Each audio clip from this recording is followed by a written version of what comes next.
Let's go, let's go, let's go, let's go. Hey. Listen.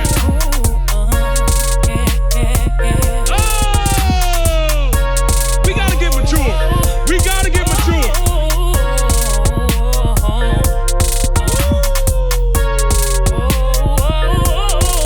Now run it.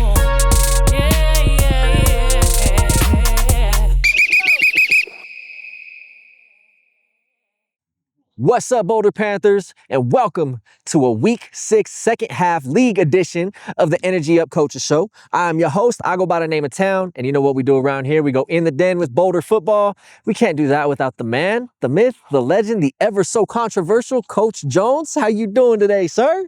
I appreciate that elaborate intro, and you know, it all fits. Yes, it does. It all fits, and I gladly welcome it. How have you been, Coach? I know we've had to take a couple weeks off the air, get some things situated. Can I give you my traditional response? Let's do it. I'm good for what good is, Yes, man. sir. I'm good for what good is. Got my highs, my lows, my ups, my downs, my rounds and rounds, but at the end of the day, I'm still standing because I'm a soldier, man. Yes, sir. I make it happen. Yes, sir. Well, back on the football field, it's been a rough couple of weeks. 3 big losses in a row against Fairview, Horizon, and Monarch. What is the good, the bad, and the ugly to take away from those situations? The good, the bad, and the ugly. I love covering those 3. Yeah. Because that pretty much depicts life in a nutshell. Yeah. I like to start with the ugly. Okay. Get it out the way, huh? Definitely. The ugly is that we're just outmatched. We're outmatched. And we need to do a better job in our off season, getting in the weight room, getting our numbers up. There's a lot of kids that roam these hallways at Boulder High School. They walk around with a sense of toughness about them, but won't play football. I'm in my 3rd year. I'm still too new for me to be the reason. Yeah. And we turned things around last season. When you play a schedule like ours, where you have some powerhouses, like our counterparts across town. Yeah. I won't say Horizon was as much of a powerhouse, but they had some big guys, you know? Definitely. And Monarch is like inching their way toward Fairview status, you know? And my hat's off to that program. I'm really impressed with what they're doing over there.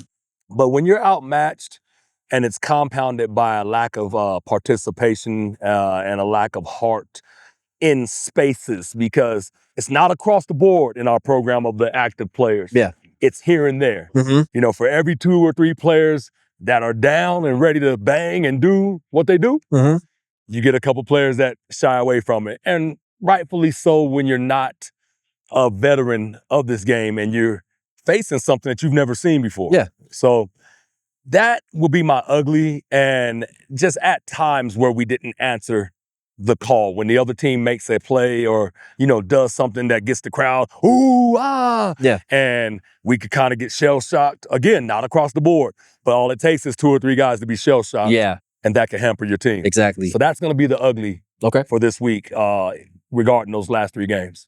Got you. What about the bad? The bad, inconsistency. We talk about it all the time. When you do something on this field, that's one thing. When it's good, I need you to be able to do it over and over and over and over, because that's what your opponents are doing. Yeah. Or that's what they're seeking to do. And when we're falling to that of what our opponents are doing on a more consistent basis, we have got to match that, fight that with our own sense of consistency, because whatever phase of the game, be it special teams, offense, or defense, we're a capable team. We have a lot of things that you can go to our film right now and see good things happening on each side of the ball. But until it gets consistent, we're not going to move the needle. We're not going to get over the hump, so to speak. So right now, our lack of consistency and making the plays when it counts the first time. You know, those oops, almostes, those oops and those almostes, they don't come back around. No, and they don't count either. So. Yeah, they don't count and they don't come back around. And oftentimes when you have an almost score, almost pick, almost almost in so many different categories. Oftentimes the average mind goes, oh, just go back and do it again. This game is the most beautiful / rough / rugged / intelligent / elaborate game ever. Yep. And the intelligence of this game, it is such a quick turnaround from what could have been to what won't be. Yeah. Because if you didn't get it in real time, it may not come back around. If you don't take advantage and that coordinator on the other side doesn't make the adjustment, he ain't gonna have a job for long. Exactly. That is so true. So true. So the bad is our inconsistency and not taking advantage of opportunities the first time. Because when you do it the first time, it'll lead to the second and third and fourth. Because now that you've logged that in, it's on the other team's radar as to that being something that you're looking for. Now you can get into other ways of stunning them. But if you don't get it that first time, you're gonna spend the next 10 minutes or the whole night trying to recapture that which you lost. Exactly. And I mean, let's be real, when you do it the first time, you have confidence you can do it a second time. Exactly. And it opens up other things. Exactly. That's the biggest part, is opening up other things, you know? One success leads to another. Exactly. You spoke of the good. Yeah. What can you point out as good?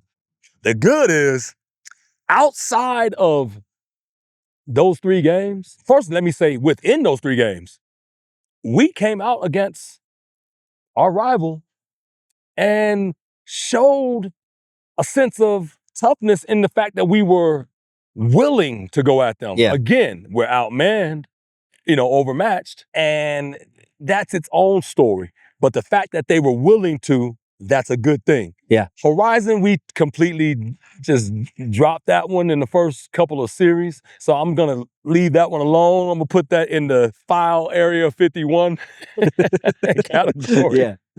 And leave that where it goes, man. But Monarch, I'm so proud of these guys. Yeah. Because again, man, Monarch was playing Fairview tight. Yeah. I mean, Fairview had to pull away at the end. Yeah. And for us to go into Monarch and actually be in position to score in the early going, and again, we didn't do it, but we put ourselves in position. And then to be able to say, we could have scored 3 times that game, and I can show you on film, that's for us to clean it up. Yeah. We have got to clean that up.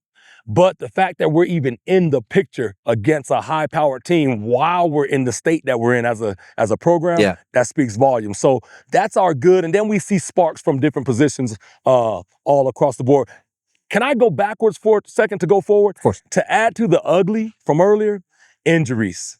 We have a lot of injuries in areas where, for us being the smaller team and somewhat outmatched, we can't afford to have crucial injuries in certain spots. Yeah. And those spots seem to be those crucial areas where things are happening the most against us. You know what I mean? Definitely. So that hurts too. Now I'll go back forward. The good is that we're showing a level of heart against teams that, for them being the stature that they are, we're not just tuck and tail. Yeah. What we're doing is we're saying, hey, let's go at them and see what we could come up with. Yeah. And we're showing a lot of good stuff on both sides of the ball. We're making good plays on defense, making good plays on offense, made a couple of tweaks and started making better runs on special teams in the Monarch game, which I expect to see be a long-term thing. Yeah. So that's the good, is that it's there for us to see it, seize it, and then start to operate in it and capitalize on it and then advance it. Got you. Okay.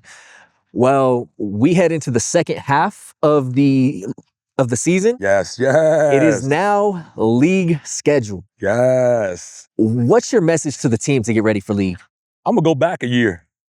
It's league. Every little thing counts. Yep. Win or go home.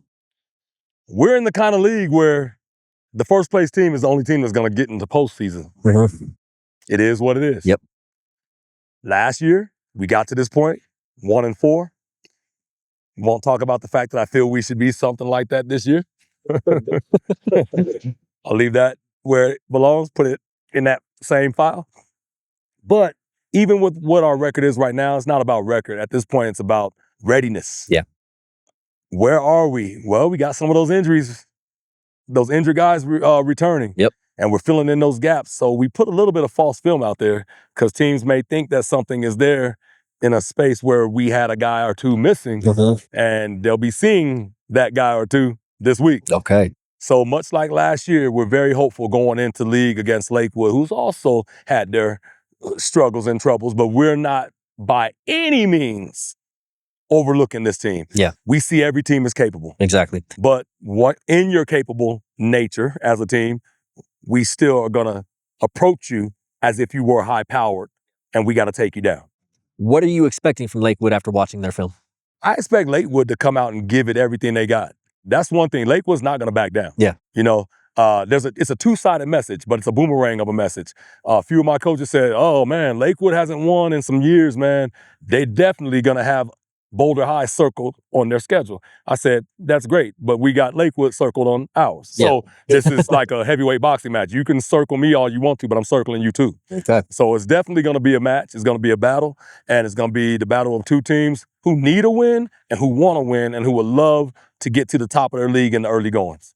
How are you preparing the team for such the next 5 weeks are going to be grueling. They're going to be hard-hitting battles. Yeah. Each team trying to get to the playoff. Yeah. Each team right now in this position is 0-0 and has the same hopes and goals of reaching the playoffs. The good part is that's every league, even those high-powered teams. They're back at that even Slate point this week as well. But that's neither here nor there because they're not our concern. But this league is. And we want to come out and establish ourselves early. In the areas where we showed some grit and some grind and some spark of brilliance against some of these higher powered teams, we should be able to do that against a Lakewood team that may not pose the same exact threats as those other teams. But again, we're not taking it for granted, and we're not going to overlook these guys. We're going to go at them as if they were the giant that needs to be toppled. I expect us to come at them full force, full speed, reckless abandon. Leave it all out there. Coach, what is your message to the overall community about this game and about this upcoming league schedule? Big respects to this community. Thank you for your support. Just like last year, although this is a new day, new season, we look to come and surprise many people yet again. So be ready to see a similar turnaround within a season as we did a year ago. Different faces, different complexions, different everything. However, the heartbeat of this team, the same, if not better. Okay. Well, you heard the man. It's going down right here at this field, Rec Field, 7 p.m. on Friday, Boulder Panthers versus Lakewood Tigers, the start of league play, start of a brand new season, and we're here for it the entire way. For the Energy Up Coaches Show, I'm your host. I go by the name of Town. For Coach Jones, we'll catch y'all next time. Peace.